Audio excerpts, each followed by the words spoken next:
really needs FSR4 to be great. Throughout the last 2 GPU generations, gamers have been abandoning Radeon for GeForce, and a key contributing factor to this is DLSS. Nvidia have continued to improve DLSS upscaling year over year, and that's culminated in their latest release, DLSS 4, which is very impressive. AMD, on the other hand, have been slipping further and further behind, especially for gaming at popular resolutions like 1440p, as their FSR 2.2 and FSR 3.1 upscalers just haven't been competitive enough. In most games, Nvidia have been delivering a much higher quality visual experience with upscaling enabled, and Radeon sales have suffered as a result. But that all has the potential to change with FSR4.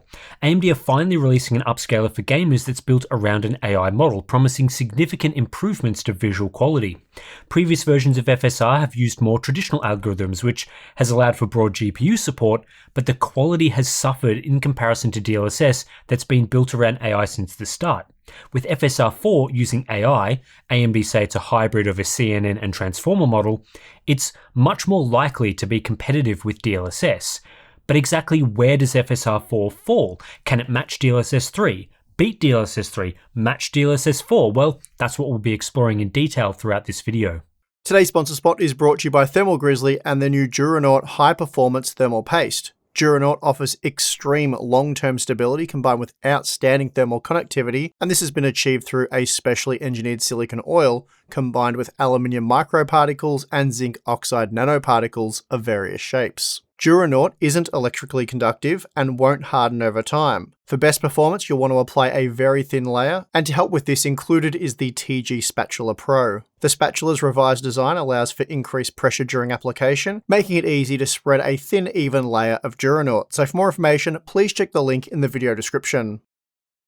To assess FSR4 image quality, I'll be continuing to explore 14 different aspects to upscaling, including texture quality, edge stability, ghosting, disocclusion, foliage, particles, water, and more. The main goal of this video is to compare FSR4 to DLSS, so we're carrying across many of our tests from our recent DLSS 4 videos. However, FSR4 game support is a little different to DLSS, so there are some new titles in here, but the areas we're looking at are the same. So how does FSR4 work? Well, unlike previous versions of FSR that were designed to be broadly compatible, FSR4 only works on RDNA 4 graphics cards like the Radeon RX 9070 XT. This is because it uses FP8 processing, which isn't accelerated on previous RDNA GPUs. So you can't use FSR4 on RDNA 3 or older GPUs, and likely never will be able to, even though AMD has left the door open for support. The way you access FSR4 is very similar to Nvidia's latest implementation of DLSS 4. Some games will have native integrations. You just enable FSR4 in the game and away you go. For other titles, you can upgrade them from FSR 3.1 to FSR4 using AMD's driver, similar to Nvidia's DLSS override feature. But there's a couple of things to note here. Firstly, a game must have implemented at least FSR 3.1 to be upgrade compatible, as that was the first release to use a DLL. Games using older versions of FSR like 2.2 or 3.0 cannot be upgraded, which is disappointing as right now that's the vast majority of FSR titles. Secondly, AMD use a game whitelist like Nvidia, so only approved FSR 3.1 titles have the FSR4 upgrade toggle. As of right now, pretty much every FSR4 game is getting FSR4 via the driver upgrade toggle rather than native game integration. But during the review period, some FSR 3.1 titles weren't supported, like Stalker 2 and Indiana Jones and the Great Circle. Presumably, to get support, those titles will need to be whitelisted, so driver updates will be key. I'm kicking off the analysis of FSR4 today with a look at 1440p. Why 1440p? Well, because it's a more common resolution than 4K, and previous versions of FSR suck at 1440p. To be a really compelling option for gamers, AMD needs to nail quality at this resolution. It's far more important than 4K, and if they get 1440p right, they'll almost certainly get 4K right as well. It's a stress test, and we're pulling no punches. All of the FSR4 examples were captured at 1440p using the Radeon RX 9070 XT, while all of the other examples were captured using the GeForce RTX 5090. I've used a selection of games, all of which had settings such as motion blur, grain, vignette, and chromatic aberration disabled. Sharpness has been set to 0 for upscaling unless otherwise specified.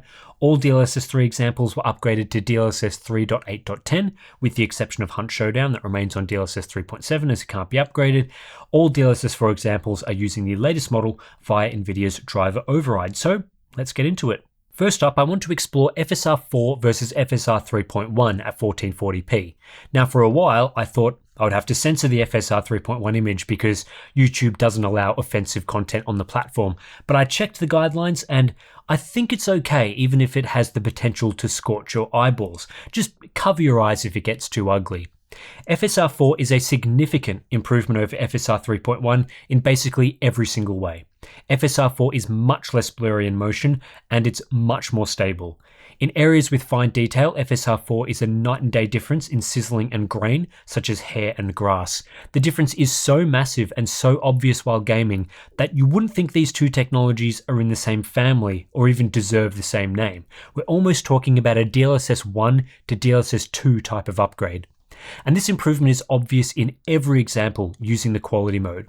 If we switch over to looking at the performance mode, it's actually kind of amazing AMD allowed people to use the FSR 3.1 performance mode at 1440p because it produces disgusting image quality, like really, really awful image quality. FSR 4 is actually kind of usable at 1440p using the performance mode, and yes, there are some issues in motion, but not these sorts of issues, not blurring and sizzling the entire screen in motion type of issues. It's hard to describe how large of a difference this is.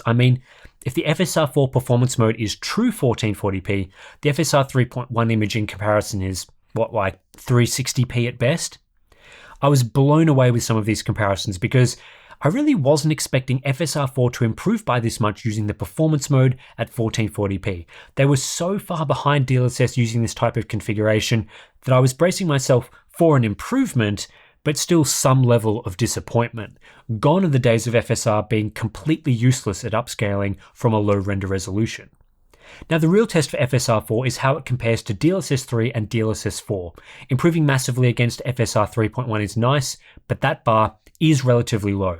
The real challenge is the comparison to the industry leader in upscaling, so for the rest of this video, you'll see mostly FSR 4 versus DLSS comparisons. So how do those technologies compare for blur and texture quality? FSR 4 actually holds up really well in this regard. Previously, we discovered that DLSS 4 had practically eliminated TAA blur in motion, and this applied right down to the performance mode at 1440p. This meant that texture quality was enhanced, and the overall image looked sharper relative to DLSS 3 and even native rendering. This is also the case with FSR 4 versus DLSS 3 when using the same modes, so in this case quality versus quality. In this Spider-Man 2 example, we're rapidly flicking between a still shot while stationary and a still shot captured mid-motion. The DLSS 4 version preserves basically the same level of detail and sharpness whether you're standing still or moving. DLSS 3 is quite blurry in motion when compared to the stationary image, and FSR 4 sits somewhere between the two, with much better clarity in motion than DLSS 3, but not quite approaching the level of DLSS 4. This was also the case in other games we explored, though it can vary depending on the title and scene. For example, in Hunt Showdown, FSR 4 was much closer to DLSS 3 than DLSS 4 in terms of clarity, but in The Last of Us Part 1, the reverse was true and FSR 4 was much closer to DLSS 4. In all of these examples, in-game sharpness was set to 0, so no additional sharpening is being done after the upscale pass. And it doesn't really look like FSR 4 is sharpening a blurry image either. It looks like genuinely better handling of fine texture detail in motion. There are just some aspects to the DLSS 3 image that you can't sharpen to make it look like FSR 4, so that actually gives the edge to AMD's upscaler. This is very welcome news, as the crispness of the image is a major selling point to DLSS 4, and in a lot of examples, FSR 4 is competitive in this aspect. How each of these upscales performs at the various quality settings doesn't change too much, so the clarity of the quality mode and clarity of the performance mode is similar. This can create situations where DLSS 4 performance mode is sharper and better than FSR 4 quality mode, though that's not necessarily true for other aspects to image quality. There were also situations where it's quite hard to tell which upscaler is providing better clarity unless you zoom in, so that's a huge result for FSR4, as I pretty much always preferred its sharpness to DLSS3. Next up is edge stability. Now, you might have noticed in some of the previous shots that FSR4 can suffer a bit when it comes to the stability of edges in motion, particularly with characters. However, this was a phenomenon that I only really saw in the two Insomniac games I used for testing, Ratchet & Clank Rift Apart and Marvel's Spider-Man 2, both of which use the same game engine. For some reason, in these specific games, FSR4 is more prone to aliased character edges compared to DLSS4 and DLSS3, and this looks kinda ugly in some respects. However, when flicking over to similar third-person titles in Horizon Zero Dawn Remastered and The Last of Us Part 1, I didn't see this aliased edge issue, and the stability of character edges in motion was fine. So I'm not sure what's going on there, but I guess in a worst case scenario, FSR4 isn't able to preserve as much edge stability in motion as DLSS3. Outside of these cases, it's a mixed bag for FSR4. While a huge step forward compared to FSR3, I tended to find FSR4 was in the best examples only a match for DLSS3 in stability, with DLSS4 far ahead in its preservation of stable edges and details between frames. For example, in Ratchet & Clank, both technologies did a similar job of maintaining these stairs as we approach them, and similar in Spider-Man 2. In Hunt Showdown, the level of aliasing and shimmering was pretty similar, looking at FSR4 quality compared to DLSS3 quality, again with DLSS4 being clearly superior. In other situations, I don't think FSR4 is as stable as DLSS3 when matching up the same quality settings. For example, in The Last of Us Part 1, FSR4 really struggled in some of these slow pan shots, often creating instabilities on the bricks and window edges, which just aren't present in the DLSS3 image and can be a bit distracting. But what's even more strange is that in The Last of Us, I actually found FSR4 balanced to outperform DLSS3 balanced, with little difference in stability between the two FSR4 modes. In fact, at times I actually thought FSR4 balanced was more stable than FSR4 quality, so not sure how that works. FSR4 winning in a balanced versus balanced battle was actually quite common, so at most FSR4 is half or even less than half a quality tier behind DLSS3. The problem that AMD faces is that the DLSS4 performance mode is often more stable than the DLSS3 quality mode, so it also holds true that DLSS4 performance is more stable than FSR4 quality. It's possible here that AMD preferred eliminating blur instead of targeting stability because FSR4 is usually the sharper, less stable image compared to DLSS3, while with DLSS4 you get the best of both worlds. But this is the biggest area that AMD need to work on when improving FSR4 in future versions. When it comes to ghosting, all upscalers are prone to ghosting in the worst examples. Luckily, across most of the examples I saw, FSR4 is not especially prone to ghosting and is unlikely to present ghosting in areas where DLSS doesn't. Most of the time, it's trading blows. So for example, when looking at these particles in Ratchet & Clank, there is a small amount of ghosting in the DLSS3 and FSR4 images, just at different times, though DLSS4 is relatively resilient in this example. Here's another example looking at Spider-Man 2, and the exact scenario that triggers ghosting is different in the three algorithms, but no technique is immune. Unfortunately, I can't put FSR4 through the Forza Motorsport test, as FSR4 is not supported in that title, but again, across those that I did test, FSR4 is pretty unlikely to cause major ghosting issues. A huge win for FSR4 comes when looking at disocclusion. Out of the three main techniques being examined here, I think generally FSR4 provides the best image quality, or at the very least matches DLSS3, which was the previous leader. As we found in the DLSS4 examination, to achieve a sharper image, DLSS4 typically produces worse disocclusion than DLSS3, with more sizzling around characters in third-person games. In titles such as The Last of Us Part 1, this is also true when comparing DLSS4 to FSR4. AMD's technology comes out ahead with less noticeable artifacts at the same quality mode. It's harder to tell in games like Horizon Zero Dawn, but when looking closely there's a bit less of that fizz around alloy when running in the FSR4 images compared to DLSS3 and especially DLSS4. In Hunt Showdown I noticed that the DLSS4 image is a bit smeared around the gun in motion, while FSR4 is relatively clean with only a few disocclusion artifacts, and DLSS3 is pretty close to FSR4. In many situations, I don't think disocclusion artifacts are especially noticeable when using DLSS4, as these artifacts typically disappear within a few frames, so in real-time gaming they can be hard to spot. But what's most impressive here is AMD essentially went from the worst upscaler for disocclusion with frequent sizzling around characters to the best implementation at 1440p. Hair quality is very similar between all three upscalers. When comparing using the quality mode, I didn't find many substantial differences in motion, especially in tricky scenarios such as Aloy's hair billowing as she runs forward. The detail, stability, and clarity of the hair is virtually identical between FSR4 and DLSS, so no more ugly grain in hair like we saw constantly using FSR3. This element is actually being upscaled relatively well now. This applies to various different games, including fur in Ratchet & Clank.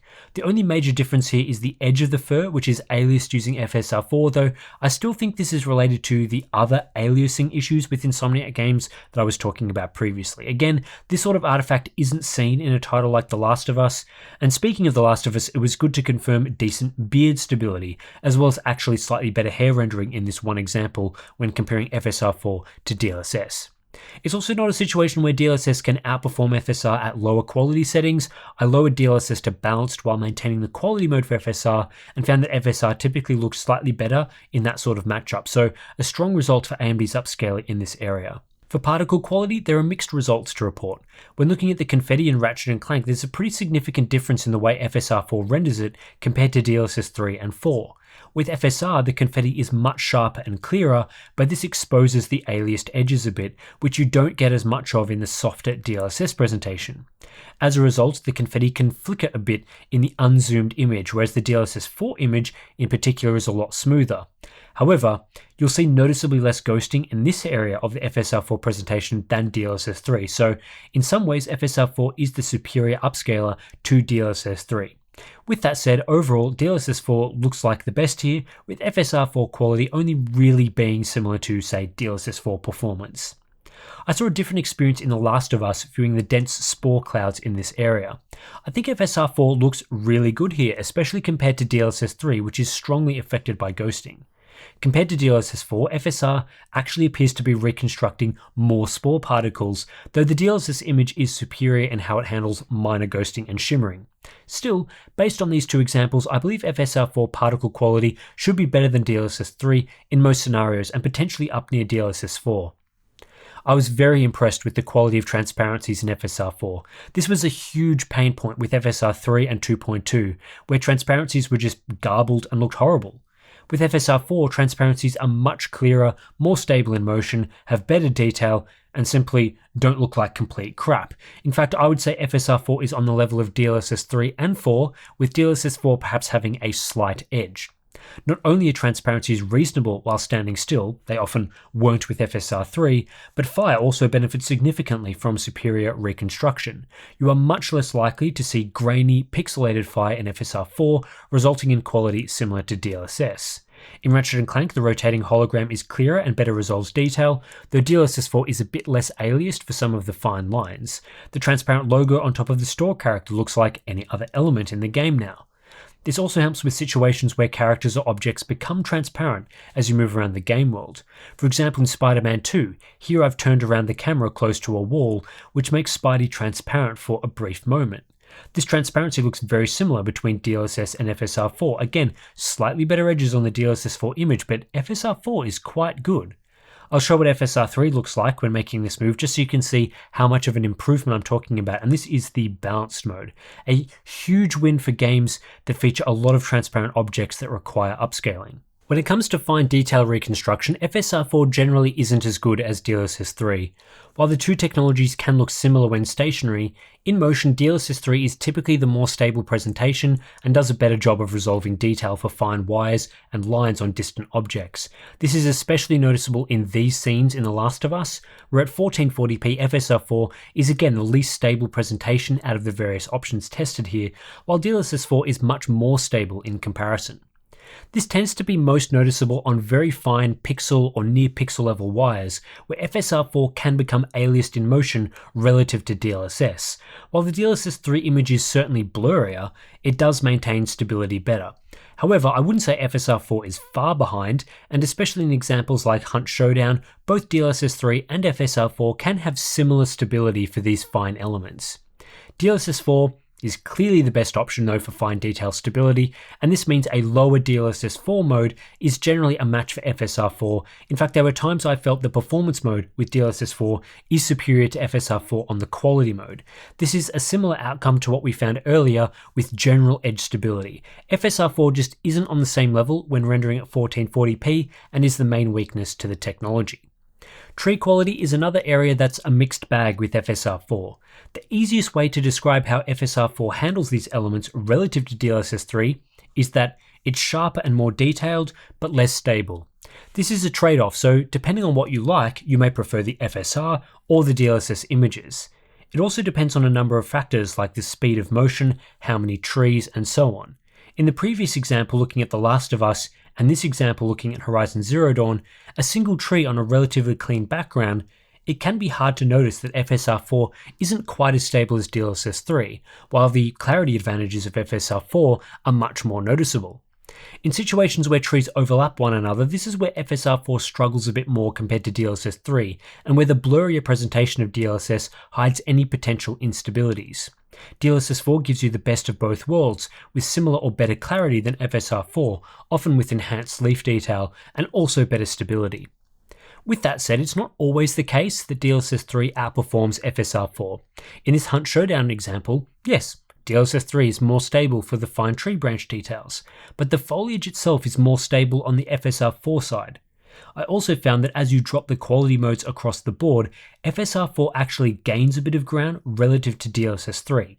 I found the image quality similar using the balance mode and better using the performance mode, so it's really only the highest mode that DLSS 3 has an advantage. And for the most part, we're not talking about hugely distracting artifacts in trees, which was a significant problem with FSR 3, where trees usually sizzled in motion and looked quite ugly. With FSR 4, there is a good chance that at 1440p, you won't notice the artifacts in motion, and to me, it was less noticeable than a lot of the other stability issues we've talked about in other areas. Grass quality is very impressive in FSR 4, given this was a huge weakness in previous versions of FSR. Gone are the days of grass being extremely grainy and ugly in motion. FSR 4 grass at 1440p using the quality mode is detailed, generally stable in motion, and has no grain or sizzling issues.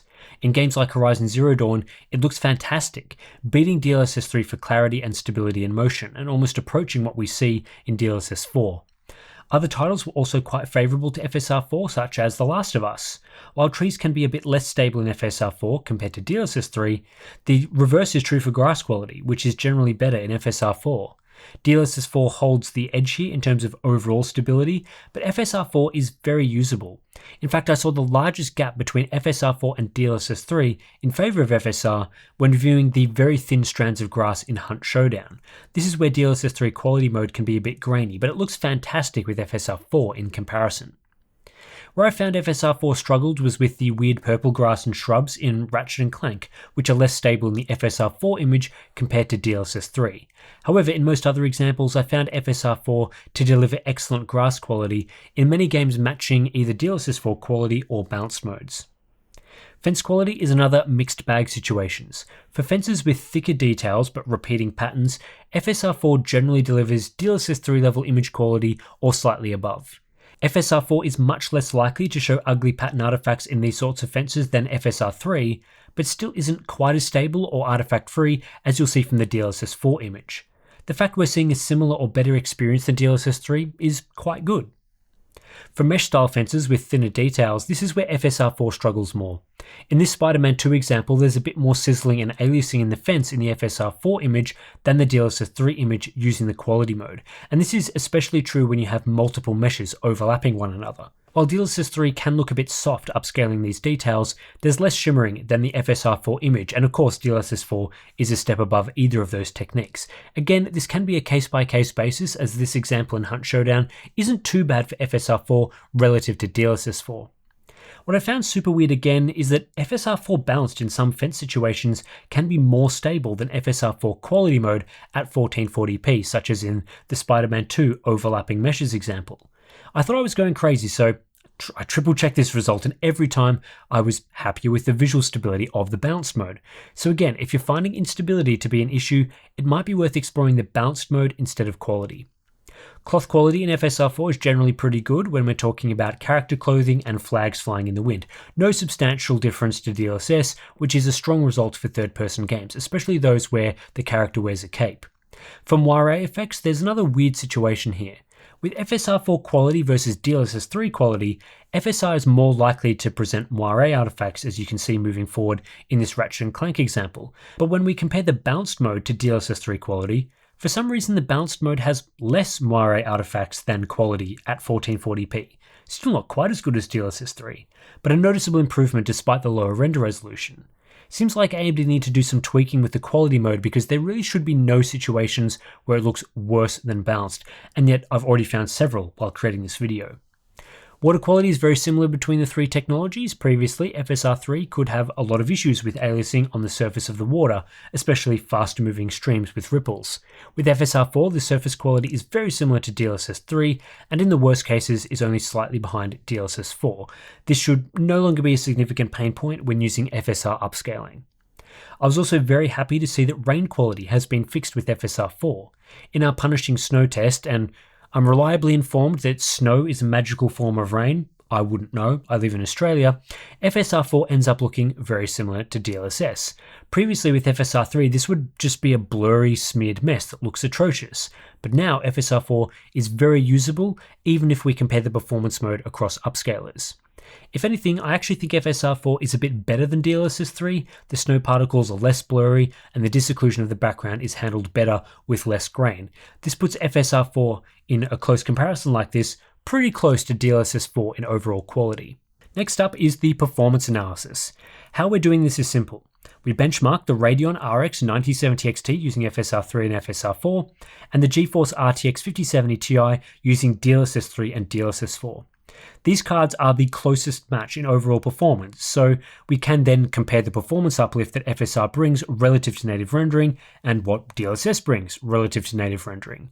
With the baseline performance of each GPU being similar, these results should be quite comparable. So we'll start here looking at Ratchet & Clank Rift Apart using max settings. As we've seen previously, DLSS4 runs a little slower than DLSS3 in this title, and we see similar for FSR4 versus FSR3. However, the overall performance uplift that each upscaler provides is very similar. FSR4 on the 9070 XT provided a 31% boost of frame rate compared to native rendering when we're using the quality mode, while DLSS4 on the 5070 Ti also provided a 31% improvement. Balanced was closely matched as well, while the performance mode was slightly faster with FSR4.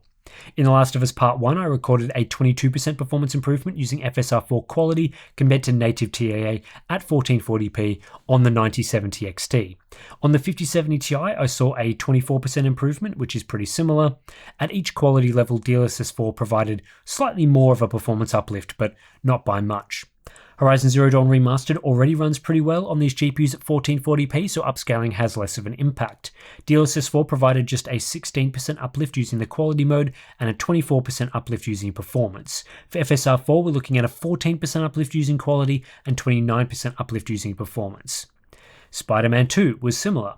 Here, DLSS4 was 24% faster using the quality mode compared to native, 29% faster using balanced, and 34% faster using performance. FSR4 was 22% faster using quality, 26% faster using balanced, and 31% faster using performance. A little slower than DLSS, but not substantially so.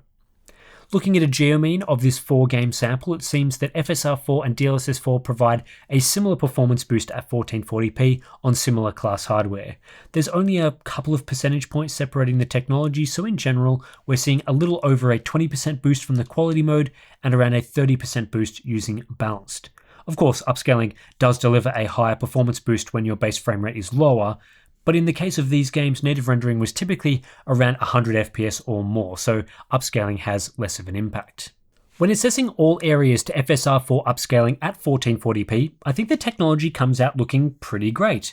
This is a massive step forward for AMD's upscaler at this resolution. The differences between FSR3 and FSR4 are simply enormous, giving owners of new Radeon RDNA 4 graphics cards a much better experience at this popular resolution in supported titles. In my opinion, FSR3 was, in many situations, practically unusable at 1440p and not very competitive with DLSS3 and especially DLSS4 upscaling from Nvidia. Horrible artifacts in motion, plenty of grain and sizzling, copious blur, and a complete inability to handle low render resolutions. The fizzled look that was the signature of FSR3 at 1440p has been eliminated with FSR4, making the technology genuinely usable without staggering compromises to image quality. This clears the first hurdle FSR4 needed to pass. It's usable, and not just barely usable, but really very usable. What was most impressive is that FSR4 image quality generally sits somewhere between DLSS 3 and DLSS 4. Given that many gamers felt DLSS 3 was good enough for 1440p gaming, matching and even exceeding that level of quality is a huge win for FSR4. I think in most cases FSR4 will meet your requirements for image quality using either the quality or even balanced modes, and you'll have a pleasant experience using it. This has significantly narrowed the gap in upscaling between AMD and Nvidia at 1440p. Where FSR4 gets its biggest win over DLSS 3 is in the level of texture quality and blur. AMD has done a pretty good job of eliminating TAA blur, which DLSS 3 doesn't achieve. In direct comparison, this is the most noticeable improvement. FSR4 is simply less blurry, but FSR4 also delivers improvements in disocclusion, grass quality, particles, and rain, with FSR4 often appearing less grainy than DLSS 3 in motion. That's not to say FSR4 is universally better though. The biggest weakness for AMD's upscaler is stability, which affects aspects like edges, fine details, trees, and fences in motion. In the best cases, FSR4 can be slightly more stable than DLSS 3 in motion at 1440p, but there are plenty of cases where DLSS 3 is more stable. I guess in some ways this is a trade-off. FSR4 has better clarity, but worse stability. This is an area AMD need to work on, and in particular it was weird that in some cases FSR4 balanced is more stable than FSR4 quality. That needs to be fixed, and doing so would probably close the remaining gaps to DLSS 3. Still, when FSR4 isn't quite as stable as DLSS 3, it's usually not too far off and remains quite usable. The biggest challenge is comparing FSR4 to DLSS 4. As I said, I believe FSR4 image quality is typically between DLSS 3 and DLSS 4. This means that at 1440p, DLSS 4 is still the best way to play, delivering the best image quality for 1440p gamers. Essentially, it combines the best of DLSS 3 and FSR 4 into one. It's as clear and blur-free as FSR 4, if not clearer, while also producing excellent stability. In some situations, FSR 4 gets pretty close to DLSS 4. Transparencies, rain, and hair are some examples, but overall image quality is still in DLSS 4's favor. The only example where I thought FSR 4 had a clear advantage over DLSS 4 was in Disocclusion. As for our recommendations on what quality settings are acceptable to use, generally at 1440p I would stick to the quality mode, though this does vary on a game-by-game basis. In most titles this gives the best image quality, with compromises if you drop to lower settings, but in some titles, bizarrely, balanced will actually deliver a more stable image. So if you're seeing stability problems using quality, drop down to balanced, otherwise I would generally recommend the quality mode at a minimum.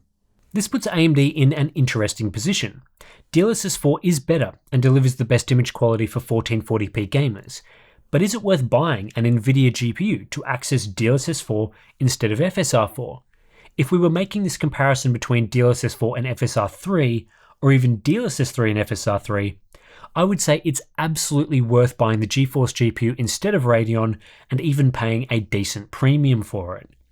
Now that FSR 4 is very usable and good enough for many situations, I would say that it's only maybe worth buying a GeForce GPU for DLSS 4 in games where both technologies are available.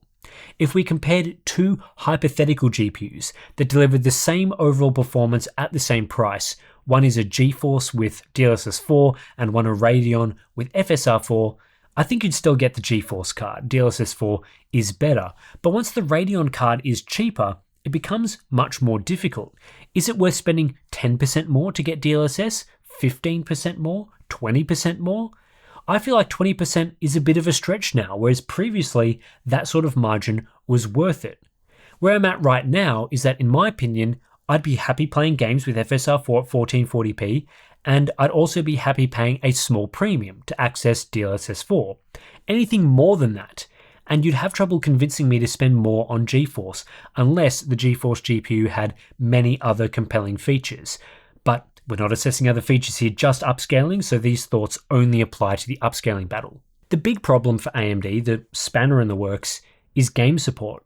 My willingness to only pay a small premium to access DLSS 4, so my willingness to allow AMD to lower the price difference between GeForce and Radeon cards, is contingent on games also supporting FSR 4.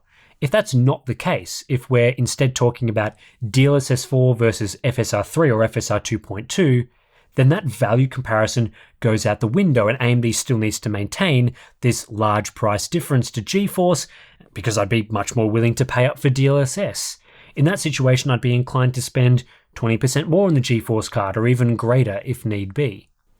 The reality is right now, an acceptable level of upscaling is available in far more games on GeForce GPUs with DLSS than on Radeon GPUs with FSR. I'm sure this will improve over time as more game developers integrate FSR 4, but today, AMD is far behind Nvidia in game support, and that's because Nvidia laid the groundwork years ago by using a DLL for DLSS, which can be easily upgraded to DLSS 4, either through first-party or third-party tools. This means in the vast majority of modern titles, at worst, Nvidia owners will be using DLSS 2 or 3, which is acceptable, and at best, the excellent DLSS 4. On AMD GPUs, some games can be upgraded to FSR 4, and it's great to see a reasonable selection of titles at launch for once, but many can't be upgraded and are stuck with crappy FSR 2.2. That leaves real-world game support heavily in Nvidia's favor. I'm hopeful that at some point in the future, the gap in game support closes along with the remaining gap in image quality. I feel FSR 4 is setting the perfect foundation for that. But it's going to take a lot of work from AMD. They need to convince developers to go back and update already released games to FSR 4, including major titles like Cyberpunk 2077, for example, while also convincing developers to use FSR 4 in all upcoming titles. At the same time, they need to rapidly iterate on this new AI algorithm to clean up some image quality edge cases.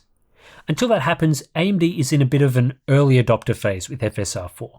Yes, the upscaling gap has closed to some degree, but it may not be closed in the games that you want to play. So you'll need to factor that into your value calculations when tossing up between GeForce and Radeon, at least for the next 6 to 12 months. If you strike gold with an FSR 4 game, you'll be in for a pretty great experience, and I'm hopeful Radeon owners will be striking more and more gold throughout the next few years, because this is certainly by far the best upscaling solution that AMD has ever made. So anyway, that's it for this analysis of FSR 4 at 1440p. We will be back in a couple of weeks with the 4K analysis, and we're also going to compare DLSS 4 versus FSR 4 at 1080p at some point in the future as well, but I've just made 3 of these videos back to back effectively. We did the DLSS 4 one at 4K, then at 1440p, then we did FSR 4 at 1440p. These videos take an enormous amount of time to put together. Just editing the video with all the comparisons together takes just an absurd amount of time. So I'm going to take a little break from making these videos. So you'll see that 4K analysis of FSR 4 at some point in the future. A couple of weeks from now, we'll try to get that out. But yeah, certainly FSR 4 is very impressive at 1440p. And with this analysis, I think you should be pretty comfortable with, where does upscaling sit if you wanted to buy a Radeon GPU right now, like the 9070 XT. You'll get enough information on the 1440p analysis to make that sort of call. And yeah, most people play at 1440p anyway. So yeah, if you want to support the independent testing that we do here at Hardware Unboxed, you want to support making these videos, give me the motivation to make more of them, then please consider signing up to our Patreon page. Links to that is in the description below.